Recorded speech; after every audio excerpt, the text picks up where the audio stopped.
Coucou les Success Machine, j'espère que vous allez bien. Vous assistez à mon premier grand test d'enregistrement avec cette caméra-là. Je suis sur mon PC. Voilà, je gère pas trop cette technologie-là, mais je fais des efforts. J'ai très envie de pouvoir maîtriser ça. J'improvise totalement votre demande d'aujourd'hui. J'avais très envie de rentrer directement dans le sujet. Neil a demandé la différence entre les artisans de la paix jaune et les artisans de la paix verte. Et j'ai très envie de répondre très vite à cette question. De toute façon, ça ne peut-être pas plus mal. J'ai pas envie de vous faire une vidéo de 20 minutes. Donc voilà, je trouve pas mes notes. C'est un peu le bordel. En fait, je crois que enfin, on fait tellement de formations que j'ai des cahiers, des notes partout. Voilà, c'est un peu le boxon. Mais voilà, j'ai un beau calepin quand même. J'ai pour le troisième chakra, donc les jaunes, mais j'ai pas pour les verts. Mais j'ai improvisé le truc. On va voir. J'espère vous aider. Le but, je pense, de toute façon, de la demande n'est pas de connaître tous les détails, mais on va faire pour un mieux. Donc c'est parti, accrochez vos ceintures. Donc les chakras, pour ceux qui connaissent pas, c'est le modèle duquel est tiré les familles d'âmes. Je vous avoue ne pas connaître tout l'historique et tous les détails, mais pour moi, les chakras, je crois que c'est le modèle qui existe depuis peut-être la nuit des temps, du côté indien. Je crois qu'ils servent beaucoup plus de ça, tout ce qui est méridien. Donc eux, ils partent du principe que quoi?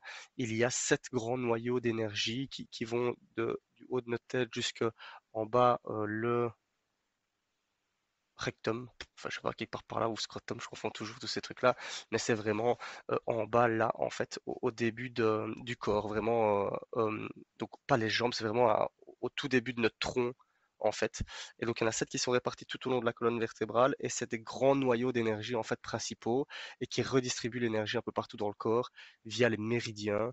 Alors là, je ne suis pas un grand connaisseur non plus, mais de ce que j'ai pu comprendre de différentes discussions avec d'autres personnes, moi, j'imagine ça un peu comme un réseau sanguin en fait. Apparemment, c'est pas aux mêmes endroits que le sang, mais c'est tous des canaux d'énergie qui sont redistribués partout dans notre corps. Et je crois qu'il y a des plus grands et des plus petits canaux. Et donc, c'est ce dont on se sert par exemple en acupuncture et je ne sais plus. J'ai une collègue au travail qui fait ça. Elle appuie sur les méridiens à certains endroits et ça restimule l'énergie un peu partout. En tout cas, toute la culture asiatique apparemment est assez utile. La médecine chinoise et asiatique est très fort utilisée pour tous les méridiens et tout ce qui va avec. Ok. Alors, qu'est-ce qui se passe après? Je sais pas l'historique de tout ça, mais Diane Leblanc, en fait, je crois que je sais pas si elle, ses formations, elle les donne sur les chakras ou sur les familles d'âmes, ou si elle, elle les donne sur les chakras et ses SN, ce qui reprend les familles d'âmes en reglobalisant. Je sais pas très bien, il y en a parmi vous qui ont fait les formations de Diane Leblanc, donc euh, illuminez-nous de votre savoir, dites-nous tout. En tout cas, résultat, c'est que les Pierre, le Sens ou qui vous voulez, a regroupé ce modèle-là en fait. Donc, hors des 7 chakras, on se retrouve avec 4 familles d'âmes. Elles sont à chaque fois divisées. Et donc, ça veut dire quoi? Ça veut dire que là, on est sur le chakra rouge, le chakra racine qui part par là vraiment au début de notre buste, hein. Euh, et orange, il est plus ou moins là. Donc là, c'est mon nombril. Et je crois que c'est 3 doigts en dessous du nombril ou 3 doigts au-dessus du nombril, quelque part. Moi je le vois toujours là, à peu près au niveau du nombril. Là, c'est l'orange. Ces deux parties-là, on est sur les parties des bâtisseurs. C'est le bas, c'est le rapport à la terre. Les deux chakras dont on va parler ici, ils sont plus ou moins ici et ici, plus ou moins. Donc ici, on est sur le plexus solaire. Là, j'ai le trou là, juste en dessous de mes côtes. Et on est plus ou moins ici. Et là, on est plus ou moins sur la même ligne médiane que le cœur. Là, on est sur le chakra vert. Ok, donc c'est un, 2, 3, quatrième chakra. D'accord? Après, on a les chakras des visionnaires. On a beaucoup parlé ce week-end aux clés du succès. Pour ceux qui en ont juste fait que les clés du succès, pour eux, c'est le structurant. Je suis pas trop fan de ce terme, mais c'est pas celui que Diane Leblanc utilise. Mais bon, voilà. On a le cinquième chakra de la gorge ici, qui est moi et mon chakra prédominant. Et puis on a le sixième chakra ici, de couleur indigo, donc c'est bleu foncé, un peu comme mon pull, pour les troisièmes œils, les gens qui voient au-delà du réel. Et alors on a ce qu'on appelle la fontanelle. Pour ceux qui ont des bébés, vous savez de quoi je parle, mais vraiment sur la base du crâne ici, la partie qui était un petit peu plus molle. Là, c'est le chakra couronne, le septième chakra violet. Et donc là, on est aussi visionnaire. Et là, les passeurs, eux, ont le droit d'avoir qu'un seul chakra pour eux. Il n'y a pas de diversité dedans. Je me suis dit par là que je vous ferai peut-être bien quelques vidéos ce mois-ci et ou le mois prochain pour à chaque fois expliquer peut-être la différence des deux. Voilà, dites-moi si ça vous intéresse, voir un peu quoi. D'accord? Donc là, c'est pour situer un petit peu le contexte. Quand je serai capable techniquement de vous montrer un écran, je vous vous synthétiser un petit peu quelques infos si vous voulez, avec un petit schéma, un petit dessin en quoi comme, pour pas que je dois vous montrer mes parties, ça sera peut-être clair. D'accord? Alors, le chakra du plexus solaire, on est plus ou moins là. J'ai un peu du mal avec la caméra, la gauche, la droite, c'est inversé, donc c'est pas facile pour moi. C'est le troisième chakra, ok? C'est le chakra jaune. Donc ici, on est bien dans les familles d'âmes des artisans de la paix. Je me permets de préciser une chose avant de commencer, c'est que même si ce n'est pas votre chakra prédominant, donc votre famille d'âme, ce qu'on appelle sa famille d'âme chez nous, euh, c'est pas pour ça qu'il faut pas le développer. Donc l'idée générale, c'est que tous les chakras sont en équilibre. Alors pour moi personnellement, je trouve que les avoir tous en équilibre au même moment, c'est très très compliqué.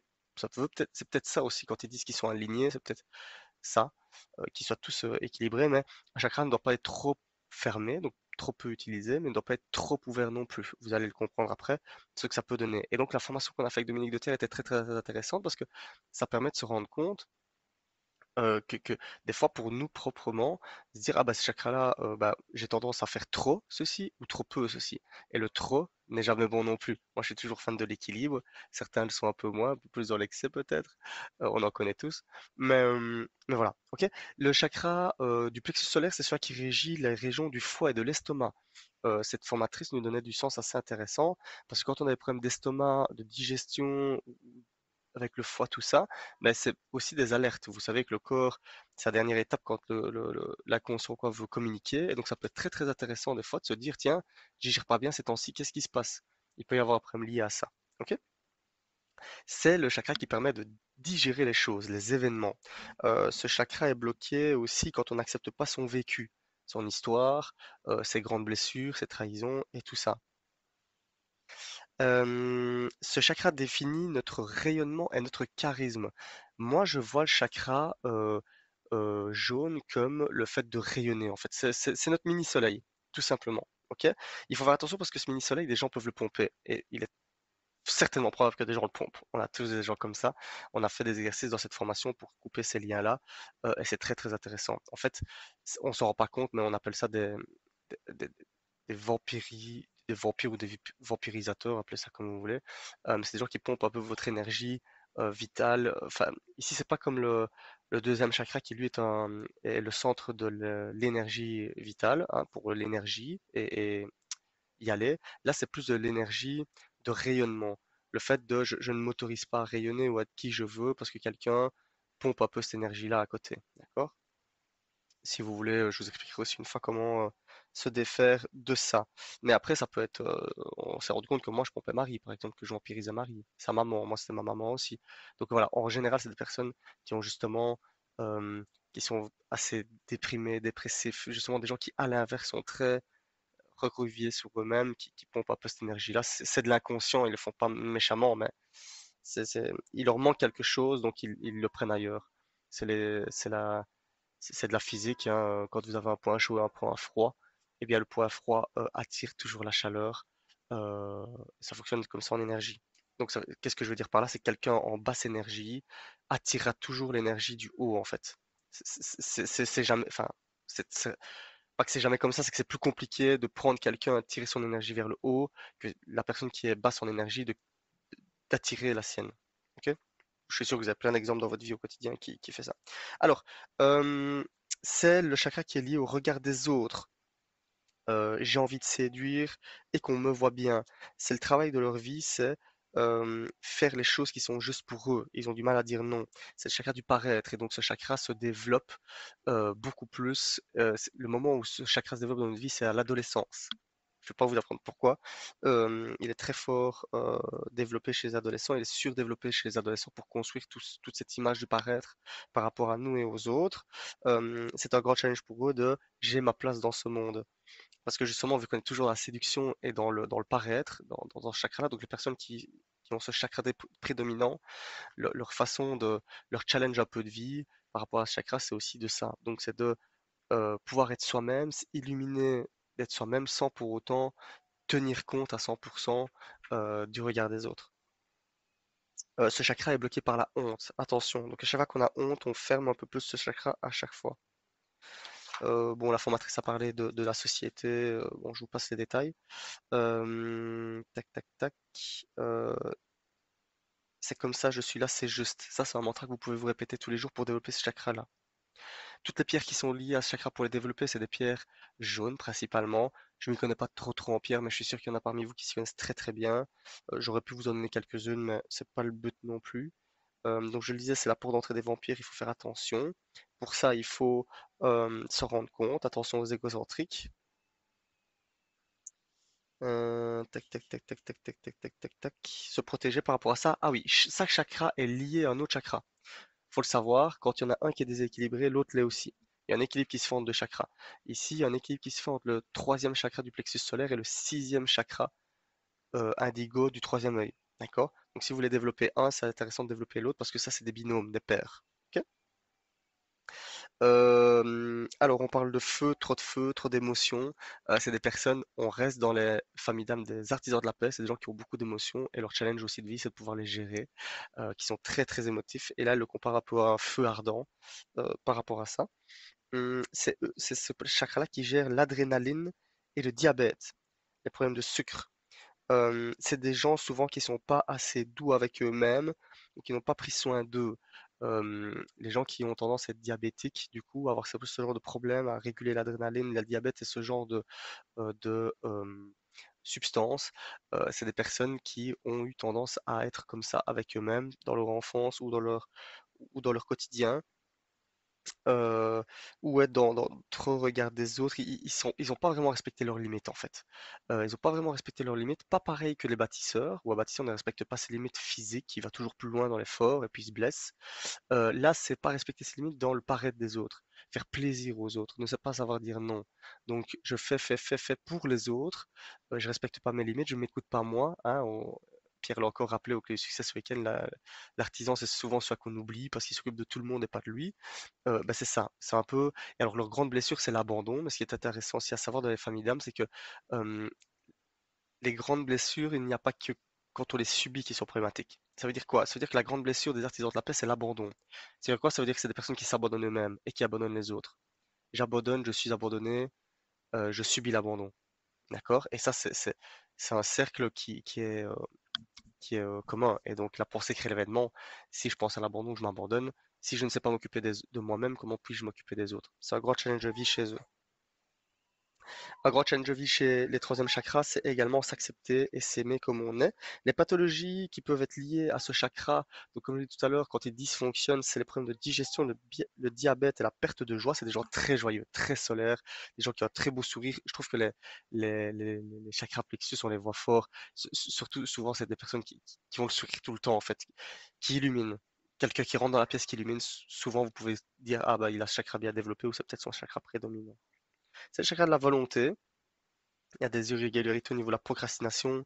Voilà, après je pars sur des déséquilibres, mais je vois que j'ai déjà pris pas mal de temps rien que sur ce chakra. Donc je vais pas développer beaucoup plus parce que le but était de faire la différence avec l'autre. Donc pour moi, l'autre chakra, ici on est au vert, plus haut, chakra du cœur.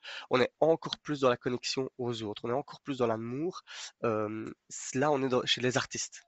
On est chez des personnes qui typiquement sont dans les métiers, le métier idéal pour eux, c'est les métiers de l'art et les métiers du vêtement.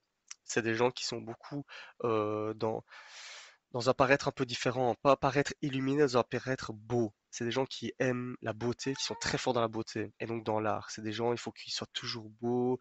Je sais pas si vous avez remarqué, mais ma femme, bah, Marie, bah, elle s'est maquillée ce week-end alors quand elle est fatiguée, elle s'est levée tôt. Elle aime. C'est pas plaire et paraître comme le plexus jaune. Il y a un peu cette différence-là.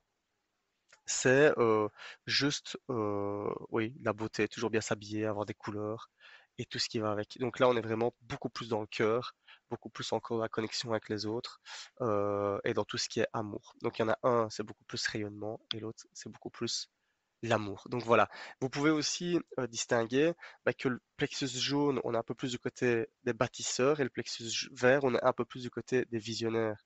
Et donc on peut avoir aussi un peu cette différence-là. Je me souviens que le vert, c'est le seul chakra qui n'est pas relié à un autre, qui n'a pas un père, comme je vous l'ai dit, forcément, sept chakras, ils sont impairs et donc eux sont là. Ça marque aussi la différence entre le corps physique et le corps mental et spirituel. Le, le, le, le cœur est un petit peu là, et alors en fait, c'est le chakra un peu de l'horizon, et donc ça mène la différence entre les deux. Pourquoi? Parce que les chakras du bas, donc les artisans et les bâtisseurs sont beaucoup plus des gens physiques, qui sont dans leur corps. Quand on parle, bah, ils écoutent, enfin ils sont là, ils sont présents, on les sent, ils prennent de la place, on mange à côté d'eux, on le sent, on sait qu'ils sont là. C'est le rapport à la mer, Terre, Gaïa. Euh, donc des gens qui vont beaucoup plus avoir la facilité de se pomper l'énergie de la terre et gérer tout ça. Pourquoi? Parce qu'après, une fois qu'on est au-dessus, là, c'est le ciel, le rapport au Père, le Père céleste. Et là, c'est des personnes qui sont beaucoup plus dans leur tête. Beaucoup m'ont interpellé ce week-end au Clé de Succès. You, eh oh, t'es là, j'entends pas. Voilà, à un moment donné, je suis assez fatigué et je suis dans la lune. En fait, les gens qui sont dans la lune, bah, vous pouvez aussi dire, ah tiens, celui-là, c'est certainement un chakra du haut, donc les visionnaires structurants ou les passeurs, parce qu'on est dans notre petit monde, dans notre petite bulle. Et c'est une ligne médiane, je trouve, moi, qui est assez intéressante et assez flagrante. Et donc, le chakra du cœur annonce un peu cette fin de ces chakras dans le corps. D'accord? Alors après, il y a plein de chouettes choses ici. On a appris les pierres qui étaient intéressantes pour ça, les huiles essentielles qui étaient intéressantes pour ces chakras, les développer. euh, les gérer. Il y a des pierres évidemment à utiliser. Il y a des mantras aussi à utiliser. Je sais pas vous les donner là parce que c'est sur des fiches c'est les fameuses fiches que j'ai paumées. Mais il suffit dans certaines positions des mains. euh, il y en a certains, c'est comme ça. Enfin, je sais plus. Je les ai fait pendant un mois, mais enfin, bon, bref. Je pourrais vous les montrer à l'occasion et se répéter un mudra. Ça peut être intéressant. Et alors, donc moi, ce que j'ai fait, pour équilibrer tout ça, on pourrait le faire, tiens, ouais, on va faire ça, c'est une super idée, tiens, en fait. Je vais vous proposer une fois par mois de développer le chakra, en fait, tout simplement, vous faire un petit récap, un tout petit récap. Je vais essayer de faire plus court que ceci, parce que je trouve ça un peu long ici, mais je voulais placer un peu le contexte. Vraiment, si on parle que d'un seul chakra, si vous connaissez le contexte, je pense que ça irait beaucoup plus vite, mais ça peut être super sympa pour les 7 prochains mois. Je vous fais un tout petit récap. Je vous donne quelques trucs et astuces pour développer votre chakra. Et moi, parce que moi, je l'ai fait en fait pendant un mois, vu que la formation était tous les mois. Je mettais l'huile essentielle qui correspondait au chakra, j'avais les pierres qui correspondaient au chakra, j'utilisais le mudra qui correspondait au chakra tous les matins, c'est un rituel, et des phrases aussi. C'est hyper intéressant les phrases qu'on peut simplement se créer, ou je vous en donnerai aussi, vous pourrez réutiliser pour développer ce chakra-là. Je suis, je vous en ai donné une tout à l'heure là. J'ai envie de séduire qu'on me voit bien, non c'est pas ça, c'était c'est comme ça, je suis là, c'est juste. Et ça, rien que de se répéter ça, alors évidemment, au moral, ça fait toujours du bien, mais ça développe un peu ce chakra-là. Pourquoi? Parce qu'on on compense aussi la honte qu'on peut avoir et ça annule un petit peu la honte qu'on peut avoir et donc ça renforce ça. D'accord? Donc c'est des noyaux d'énergie, ils doivent être en équilibre pour pouvoir redistribuer l'énergie adéquate au bon endroit. Ça marche? Allez, j'arrête là. De toute façon, j'ai pas beaucoup plus de choses à vous raconter. Je suis un peu déçu d'avoir paumé mes notes. Je vous ai pas très fort détaillé le chakra vert. Mais en tout cas, j'espère que vous avez compris un petit peu l'idée de ces deux personnes. Je pense qu'avec les mêmes notes, j'aurais pu vous en dire un peu plus. Donc voilà, à la rigueur, on se revoit dans quelques jours pour que je vous explique tout ça. J'espère vous avoir aidé, que vous avez apprécié. Je vous fais des gros bisous. Ciao, ciao!